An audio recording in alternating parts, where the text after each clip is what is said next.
Good evening. Welcome to our business analysis program, Market Avenue, live on Facebook and on GBC News. Now, tonight on Market Avenue, we discuss the concept of social enterprising.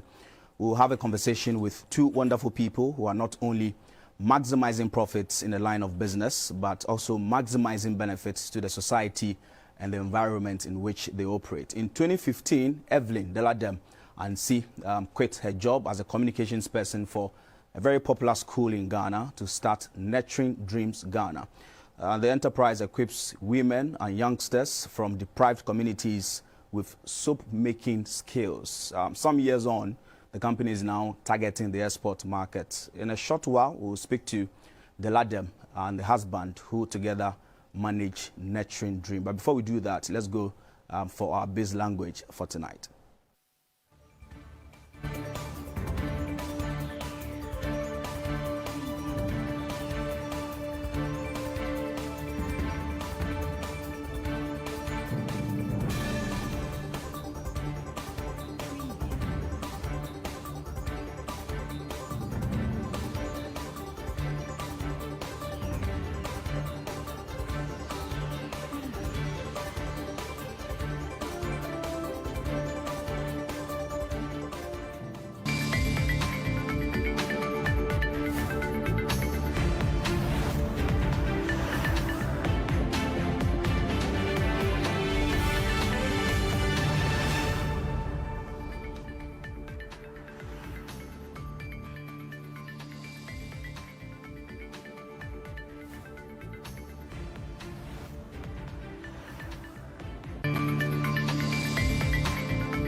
You're welcome back. You're still watching Market Avenue. And so every Tuesday, we offer our platform to small-sized businesses, people who are doing greater things, to come and share their stories with us to motivate you, our viewer out there. And so tonight, we'll speak to managers of one enterprise. It's a social enterprise, and the name is Nurturing Dreams Ghana. We'll talk to them to understand exactly what they do and their concept or their model of business. So I have in the studio the founder of Nurturing Dreams Ghana, Mrs. Evelyn Ansi, and then the husband who she manages the business with, Mr. Samuel Ansi. Good evening to you guys. Good evening. And welcome to our studios. Thank you. Thank you for having us. Right. So when you talk about a social enterprise business, what is the concept like?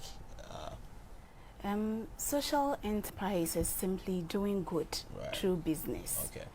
So using business model to do good to society. Right. So the focus is not on the profit. No. The solution first, profit second. Right. Yeah. Right. So maybe you want to tell us, give us more understanding into this concept of business, social enterprise.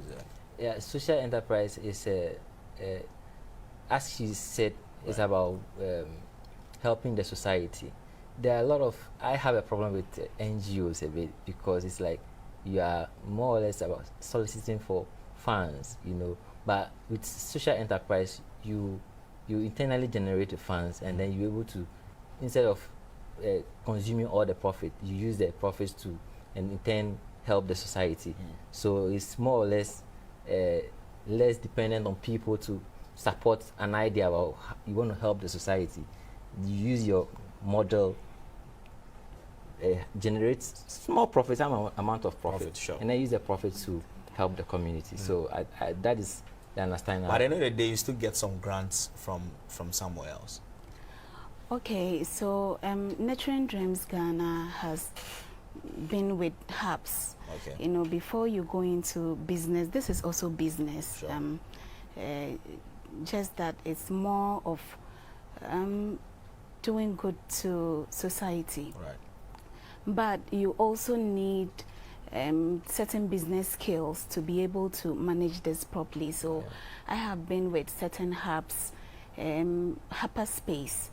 They trained me when I decided to go into business. So basically. So now tell us how you started this whole business, Nurturing Dreams. You went to GIJ.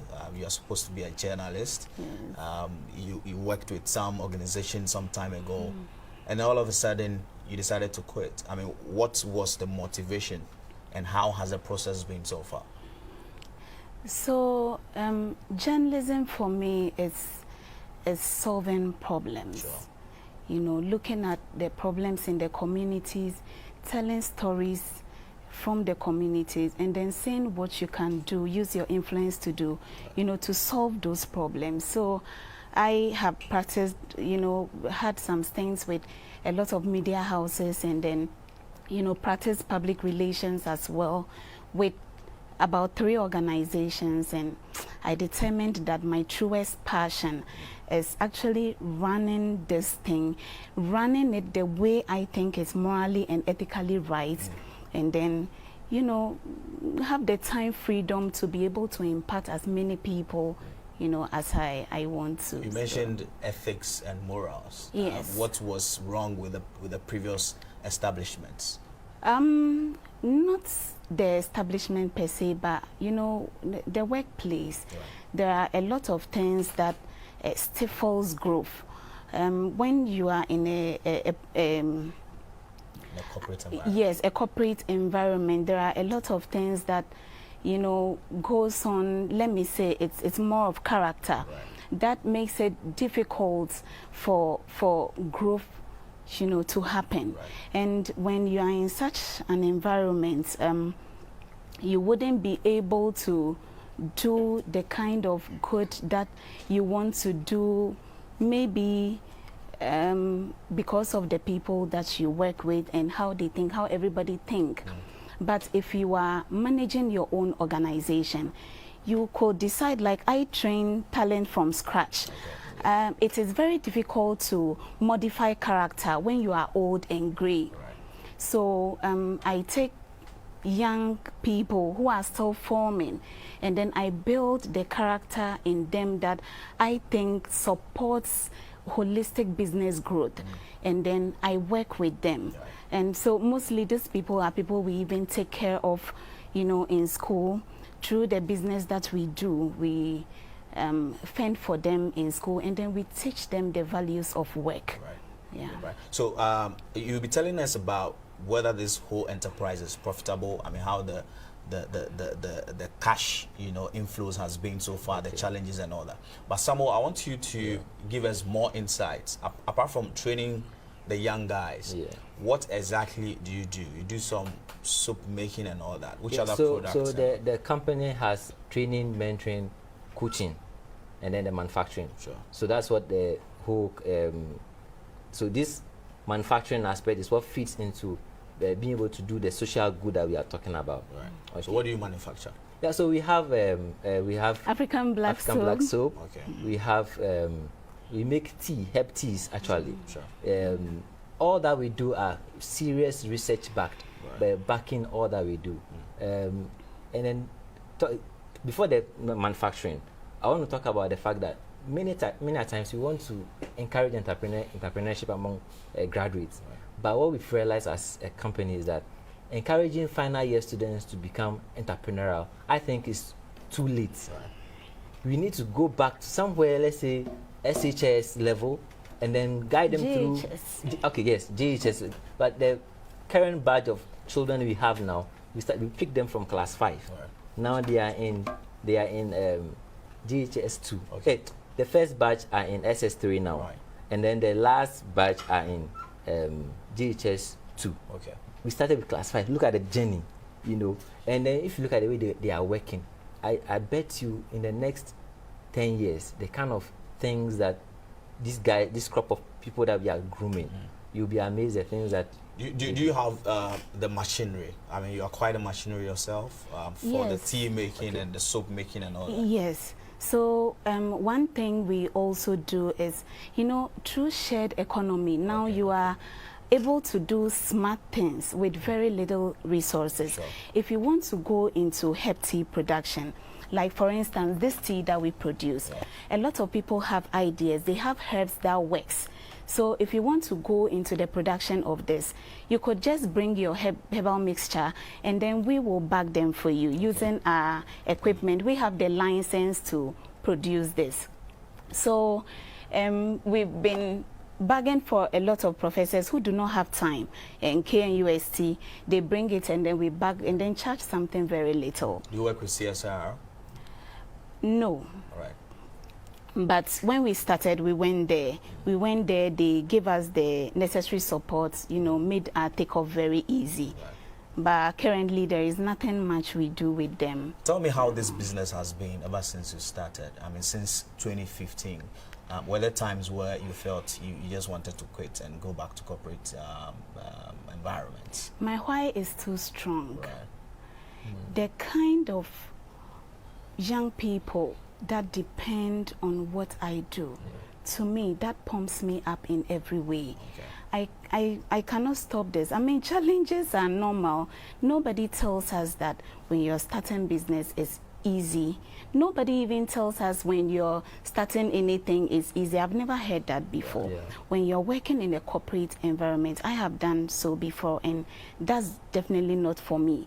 So I don't see why I should start this thing that is really going far. When we start exporting this, the children will be comfortable. Right.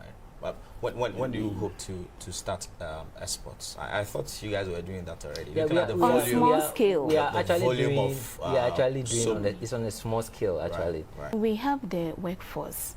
You know, we have a lot of smallholder, you know, farms Okay. that produce the things that the raw materials that we process into the products that you see here. So we have a lot of people, any capacity at all, we would be able to meet it.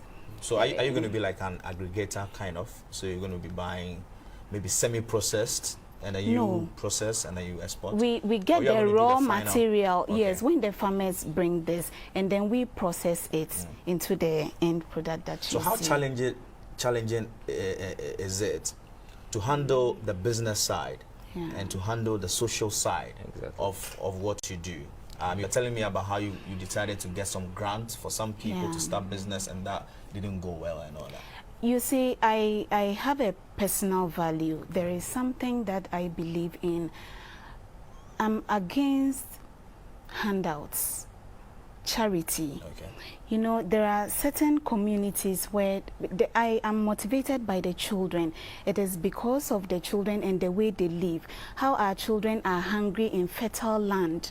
And this is some of the things that pushes me to do what I do. But their mothers are used to handouts. You know, there are some communities, people come from Accra, wherever, and go there and then dash them a lot of goods, sometimes food, when they could plant. Sometimes this thing harms the communities because local farmers, if you keep bringing maize to them, they will join the queue and start, you know, taking free maize. They don't see why they should plant it because nobody will buy. So these women, we funded them. They needed startup to do business so that they could take good care of their children. We gave monies to these women and nothing came out of it. They spent the money, they did not work. And this is who they are. This is how they want things to be coming to them, but they don't want to work for it. That is why I'm targeting the children, so that I could build the right mindset in them right from the start. From the start. Yeah. Yes, they are still forming, so Right. it's easy to teach them how to work that. It's okay to work for what you want. Everything you want, you have to work for it. You don't wait for people to bring you whatever you want. So somewhat you have a place to keep the boys or the young guys who work with you guys. Yeah, so based on the challenges that they have, some of them we actually, where we live, we actually keep them there. Okay. Yes, and then those are based on their economic situation. We remotely deal with them. Right. Yeah, and then their parents are really involved, and that's what I love about what we do. They collaborate with us. Everything that goes on in a child's life, they inform us. Partnership So between these are them. young guys. So Yeah. don't you have issues of child labor, coming up, once in Okay, a I while? would like her to deal with that. What is child labor? Child labor is any labor that harms the child All right, okay. Nothing. or takes the child out of school. They are my children. Mm. They are my children. Right. There is nothing they do that is above their strength. This thing is normal. When you go to the Western world, when they are working, they mostly involve their children. And the business becomes a generational business. And we are doing this, trying to teach children the values of work, and you call it child labor. If the child has to be out of school to be doing these things, then maybe Okay, so they in come a around- way, they come around on weekends. there is nobody with us who is not schooling. Okay. Every child schools. You have to be in school. Right. When you close from school, we are running a sort of parallel, system where you're schooling, but at the same time you're learning skill. Sure. Yeah. So by the time, because nobody comes up at life and know what they want to do with their lives. Exactly. It takes time. So as you're learning this skill, any skill you get, you learn this. Going to school at the same time. By the time you complete university, you have a lot of skills. Then you could choose or determine what exactly you want to use your Are life some of these for. guys, working and making money already, doing what you've taught them already, In fact, and bringing yes. them, we pay bringing them. them revenue. Yes, pay them. We pay them. Right. If You you know- look at this soap, it was made by one of the, Of the students. yes, Okay. they molded these tablets. And packaged everything. And when you mold 2 of this, you get 50 pesos. Okay. I taught them how to mold. That's good money. Yes. 2 for 50 pesos. Yes, I taught them how to mold. I feed them. They don't use their money for anything. They just keep it. Right. Just the In fact, joy we of have, knowing we that. have a credit union where they save They keep money. their save their monies. money. The habits that are difficult as an adult, you start learning them at the formative years. Right. This is a wonderful idea. Do you get support from international organizations or even organizations here in Ghana, the NBSSIs, the Exim Banks, and what have you? Do you have support from them? I would rather not talk about Exim Bank. Okay. So talk about some of the organizations. So we had some grant from Tony Elumelu. Okay. Yes, we've been on a few competitions. So Magdan with the Primoti, Tony Elumelu with the Primoti. Wow. So any opportunity we get, we pursue. How difficult is it, handling this business as a couple? Yeah, it's very challenging, like Yeah. managing home and then, but we understand each other. Right? We are all entrepreneurs. When we met at an entrepreneurial program, Right. and then after interacting, we realized that look, if I We go met my on missions. yeah, we went on a mission and then we met there. Then Right. we realized that our vision, in fact, We have a lot aligned. of, yes, Exactly. we have a For, lot. I grew up from GHS. I started internship actually. Right. My dad made sure that I went for internship at GHS after my GHS after the BEC. So that what he did is I started acquiring skills very early. Sure. And when I saw that she started that, it just aligned with what I loved about how I was raised. So quickly, it was easy for me to just come on board and then see how best we can scale this whole idea. So all of you have specific roles that you play in this company, so that there's no friction. I mean, this person says I that, am this the hard one when it comes to nurturing the That is children. very true. Yes, Very my hard. husband Soft. is quite, yes, I mean, he is very understanding when it comes to dealing with the children. I would have to ask my father-in-law whether, you know, he was very, very active when he was growing up. Maybe that's why he understands them so much. Right. It's very stressful. Nurturing is difficult. Yeah, yeah. But I understand that, I mean, nobody can be their best selves by themselves. Yeah, right. We need to get onto somebody's radar to succeed, mostly. Right. So as I do this, the difficulties come, but I know that, you know, definitely somebody taught me, somebody made me who I am today. So I also need to have that kind of compassionate heart to raise the next generation of, you know, radical workforce with high moral standards and ethics. So what really is the focus, or sometimes the attention is divided between sustaining the business, making money, getting the revenue, and also nurturing the young guys and teaching them? Do you get sometimes confused as to what should be the focus of this business? They are interrelated. Right. We train, we trade, we coach, and we mentor.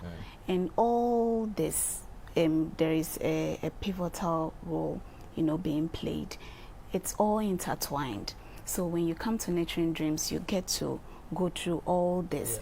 If you are trained in basic sellable skills and you don't know how to sell, you are not going anywhere. Right. And if you do not yield your heart to counsel, to be coached and to be mentored, you are not probably not going to go very far. Yeah. So you need to yield to coaching and mentoring, and then as we train you, you start trading, you start possibly exporting. Right. So Samuel, we'll be wrapping up on this interview shortly. Is the Ghanaian economy having any impact on the business you do? Talking about e-levy, I mean, inflation is high, interest rates are high. Yeah. I mean, everything is high. Is it having an impact on the business? Yeah, or the social bit of it is what is sustaining it? Yeah, so I would say we have clients that we deal with. Yeah. Of late, we had to deal with one client who was supposed to pay us an amount of money. He was telling us because of e-levy, he was dragging the whole thing. The challenge with the soap is that, you know, materials keep, the oil we used to buy 1 drum at 900 cedis. It's now 2,900 Ghana cedis. And the way the price keeps changing, that means the product price cannot be stable. And that, you know, affects the local markets. It affects sales. But those who use our soap keep coming back. Nobody starts using this soap and stops, and that is what is sustaining us. So we have loyal customers. Finally, before we go, what's the future of this business you are in? Say in the next 5 years, what do you hope to achieve? I look at a future where we have a halfway house, where, you know, we actually prepare these children to get ready for life before going out there to face the world.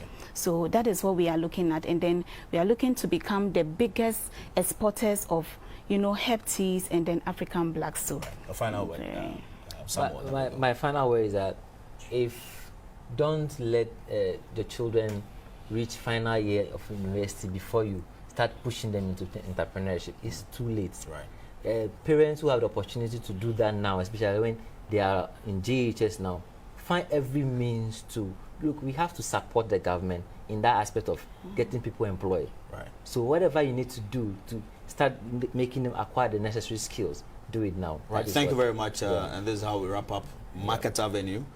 We've been speaking to Deladem and Samuel. They both manage an organization called Nurturing Dreams, which trains young people and women with soap making skills and other skills. And so we'll see you again tomorrow with another edition of Market Avenue. My name is Maurice Ogbete. Have a good evening. Bye.